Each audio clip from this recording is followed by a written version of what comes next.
First, I would like to congratulate acting middle school principal James Higgins on achieving his doctorate. I recognize the level of hard work and dedication and intellectual talent it requires to achieve a doctorate. I'm glad that we have administrators of such academic and professional distinction. I also want to give a special shout out to my fellow Jamesburg graduate from MTHS, Thomas Emmons. He was among only 100 students nationwide that won a scholarship for community college transfer students that will allow him to attend Princeton University next year. Tom, I just want to say that you make us proud and underscore what an asset our Jamesburg students are to our high school. Congratulations.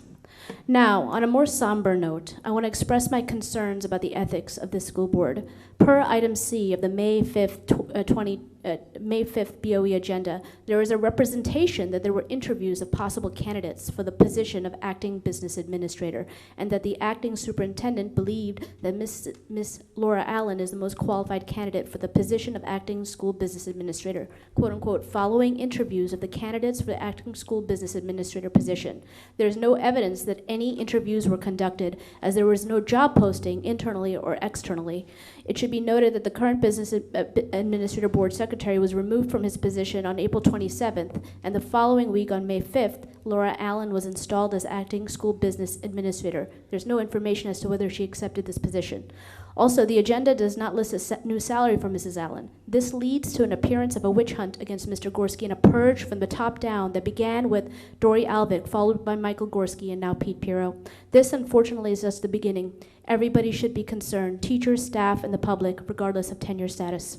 The board appears to be interested in punishing honest, hardworking, and qualified school district employees while it refuses to hold the acting superintendent accountable for anything. At the last board meeting, I called on the board to conduct a forensic investigation into over $30,000 in tuition reimbursements made to Ms. Shanley over 20 years to attend doctoral programs at 3 different universities, and the board took no action. In early March, I requested records of all tuition reimbursement payments, and now it's May, and I'm still missing over 3 years of payment records. Where are those missing records? Where is the transparency? In February 2022, when I confronted Ms. Shanley about the fact that she misrepresented herself as a doctor in yearbooks for 5 years, instead of accepting responsibility for this error, Ms. Shanley attacked Rowan University, accusing them of libel and a lack of ethics. Can Ms. Shanley explain why she would attack such a reputable university and accuse them of libel? What kind of message does that send to our high school seniors who are thinking about applying to Rowan? Did Rowan University charge her with some kind of wrongdoing? Why would she accuse Rowan of lacking ethics? Why wasn't her dissertation topic approved, and why hasn't she resolved the issue over the past 14 years? Why has she registered for Rowan's commencement for 6 different prior years when she wasn't going to be awarded a degree in any of those years? She has registered for Rowan's commencement again this year, and the graduation date for EDD students is tomorrow, May 12th. Will Ms. Shanley be graduating from their doctoral program tomorrow?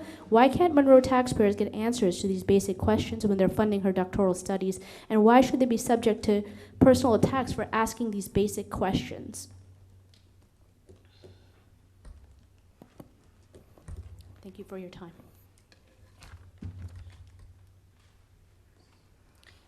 And with that, I'd like to say that this is why we have so much divisiveness in our community and what we have going on, because we have misinformation and lies and false accusations month after month with no basis, coming here to our podium, trying to create diversion, trying to create divisiveness. What we